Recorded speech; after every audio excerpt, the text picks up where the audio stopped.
آخری دو صورتیں یہ گویا کہ قرآن مجید کے اختتام پر دو پہرے دار ہیں۔ یہ دو صورتیں ہیں کہ جو اصل میں مدنی صورتیں ہیں، نازل ہوئی ہیں مدینہ منورہ میں، اور ان کا زمان نزول کے اعتبار سے شان نزول بھی ہے کہ ان کا حضور پر ایک مرتبہ جادو کیا گیا تھا، تو اس جادو کے اثرات کو ظاہر کرنے کے لیے یہ آیات اتری ہیں، اور حضور نے پھر جب ان کی بار بار تلاوت کی ہے تو وہ جادو کے اثرات ہیں۔ یہودی نے کیا تھا جادو آپ پر، جس سے آپ کو چیزیں بھول جاتے تھے، کافی آپ کو دیہت کو تکلیف رہی ہے۔ صحیح بخاری کے اندر یہ روایت موجود ہے۔ ہمارے جدید کچھ ریشنلسٹ ہیں اور جو خاص طور پر منکر حدیث ہیں، وہ سمجھتے ہیں کہ اس میں توہین رسول کی کہ جادو کا اثر ہو سکتا ہے۔ رسول بھی اس اعتبار سے بشر ہوتے تھے، تلوار کا اگر کاری زخم پڑا ہے تو خون نکلا ہے، اور خون نکل گیا ہے تو زوفتاری ہوا ہے، زوفتاری ہوا تو بے ہوشی بھی ہوئی ہے۔ یعنی یہ جسم جو ہے ان کا، اس کے اعتبار سے جو بھی بخار آپ کو چڑھا ہے، بخار میں تکلیف ہوئی ہے، عالم نظم میں نہایت شدید تکلیف ہوئی ہے، تو اس حوالے سے یہ نہ سمجھیے کہ وہ بشریت کے جو لوازم ہے وہ ختم ہو جاتے ہیں، لیکن اللہ تعالیٰ کی طرف سے انہیں ایک مقام ملا ہے، ایک عصمت ملی ہے، ایک بزرگی ہے، وہ اپنی جگہ پر ہے۔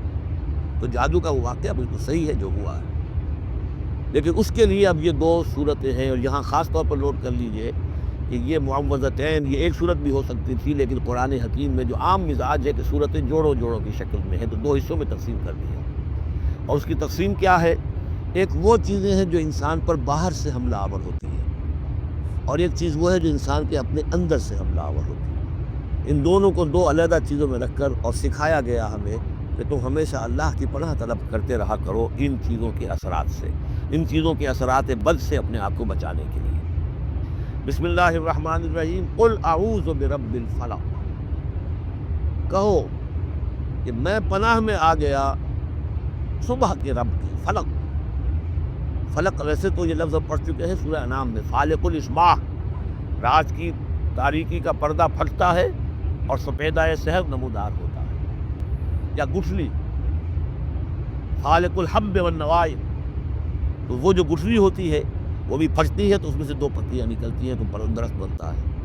اس اعتبار سے فلق سے مراد یہاں صرف صبح نہیں ہے، بلکہ جو اگلی صورت میں آ رہا ما خلق، جو بھی کچھ اس کائنات میں اس نے پیدا کیا ہے، در حقیقت وہ عدم کا پردہ چاک کر کے اس کو وجود بخشا ہے۔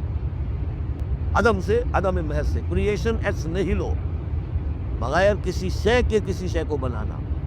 وقل اعوذ برب الفلق من شر ما خلق، میں پناہ میں آتا ہوں اس کی تمام مخلوقات کی پناہ سے۔ اب آپ غور کیجئے، مخلوق ظاہر بات ہے خالق کی طرح کامل تو نہیں ہو سکتی، مخلوق کے اندر کوئی نہ کوئی پہلو جو ہے وہ کمی کا، تقصیر کا، نقص کا رہ جائے گا۔ تو گویا کہ ہر مخلوق میں شر کا پوٹینشل ایلیمنٹ موجود ہے۔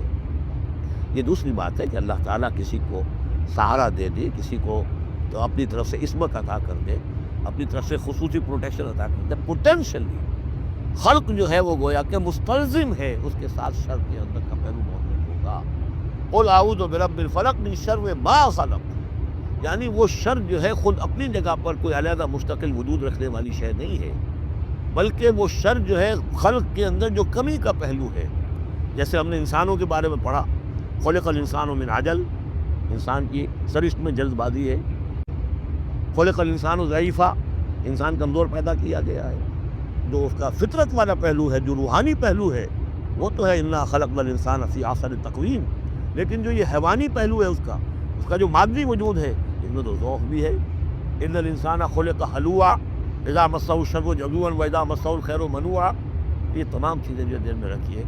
قل اعوذ برب الفلق من شر ما خلق، جو بھی مخلوقات ہیں ان میں سے جو بھی شر کا پہلو ہے، میں اس سے اے پروردگار تیری پناہ میں آتا ہوں۔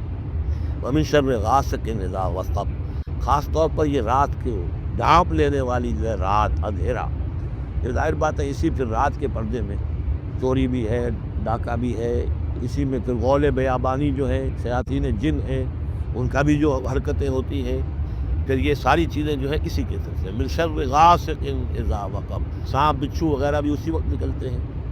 ومن شر النفاثات فی العقد، اور جو عورتیں گھانٹھے باندھ کر پھونکے مارتی ہیں، یہ جو بھی ٹونے ٹوٹکے ہوتے ہیں اس کی وجہ سے لوگوں کو نقصان پہنچایا جاتا ہے، گویا کہ یہ بھی اس کے اندر بھی کوئی حقیقت ہے، یہ سفلی عملیات بھی ہیں، ان کے بھی اثرات ہیں۔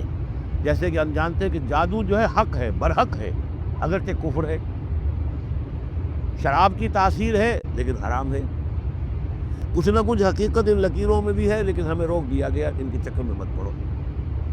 یہ جو منجمی ہے وہ نجوم کی حرکت، اس میں بھی کچھ نہ کچھ حقیقت ہے لیکن روک دیا گیا۔ تو کسی چیز کا ہونا بالفعل یہ اور شے ہے، لیکن اس کا جائز ہونا یہ اور شے ہے۔ تو بالفعل یہ عملیات ہیں جو سے اچھے اعمال ہیں، اور ان کو جو ہے کوئی اچھے اوراد ہیں، اچھے وظائف ہیں، تو ان کے کچھ اثرات جو ہیں اچھے ہو سکتے ہیں۔ اسی طریقے سے اس قسم کی چیزوں میں جادو کے کلمات ہوتے ہیں، ان کی بھی تاثیر ہے۔ اور وہ جو عورتیں جو ہے وہ جادو کرتے ہوئے، جس کو ہم کہتے ہیں کہ وہ تعویذ گنڈا وغیرہ جو ہوتا ہے، پھر وہ اس میں پھونکے مارتی ہیں، تو اللہ تعالیٰ سے میں ان کے شر سے بھی پناہ چاہتا ہوں۔ وَمِن شَرِّ حَاسِدٍ إِذَا حَسَدَ، اور حسد کرنے والے کے شر سے بھی میں اللہ کی پناہ طلب کرتا ہوں، جبکہ وہ حسد اپنا استعمال کرے۔ اگر حسد ہے دل کے اندر ہے تو بات اور ہے، تو حسد کو بروئے کار لائے وہ، اور وہ انسان کے درپے ہو جائے اس حسد کی وجہ سے اس سے کوئی نقصان پہنچانے کو۔ اور اسی کتابیں ہے عین العین حق، کہ اگر انسان اس حاسدانہ نگاہ سے کسی کو دیکھتا ہے اس کے بھی اثرات ہوتے ہیں، اور اس دیکھنے کے بھی کچھ برے اثرات جو ہیں وہ ظاہر ہو جاتے ہیں۔ تو یہ تمام چیزیں اپنی جگہ پر ہیں، لیکن ان سے پناہ کرنے کے لیے آپ لمبے چوڑے کوئی اور سکروں میں نہ پڑے۔ یہی معوذتین اللہ نے جو محمد رسول اللہ کو تلقین فرمائے، سارا دار و مدار ان پر ہونا چاہیے۔ تعوذ کرتے رہے، اس لیے کہ ہم پڑھ چکے ہیں سورہ بقرہ میں کہ حضرت سلیمان کے زمانے میں جنات جو تھے انہوں نے یہ سارے کام شروع کیے تھے، اور لوگ ان سے سیکھتے تھے جادو ٹونا، اور آج بھی نقش سلیمانی کے نام سے بکتے ہیں اس قسم کے جو بھی تعویذات ہوتے ہیں، اور وہ دھندا بنا ہوا ہے۔ تو اس کو لوگوں نے سیکھا، اور وہ لوگ جو ہے آج بھی ہمارے ہاں یہ چیزیں چل رہی ہیں، لیکن یہ چیزیں حرام کی گئی ہیں، اور کہا گیا ہے کہ کوئی کسی کو نقصان نہیں پہنچا سکتا جب تک کہ اللہ کا اذن نہ ہو۔ اگر یہ یقین انسان کے دل میں ہو تو پھر اسے کوئی نقصان نہیں ہوگا۔ اور ویسے تو یہ ہے کہ تکلیف اللہ کی طرف سے کسی وقت آ سکتی ہے، بغیر اس کے کہ کوئی اور آپ کو پہنچائے، اللہ کی طرف سے خود بھی آ سکتی ہے۔ بارک اللہ لی و لکم فی القرآن العظیم و نفعنی و ایاکم بالآیات والذکر الحکیم۔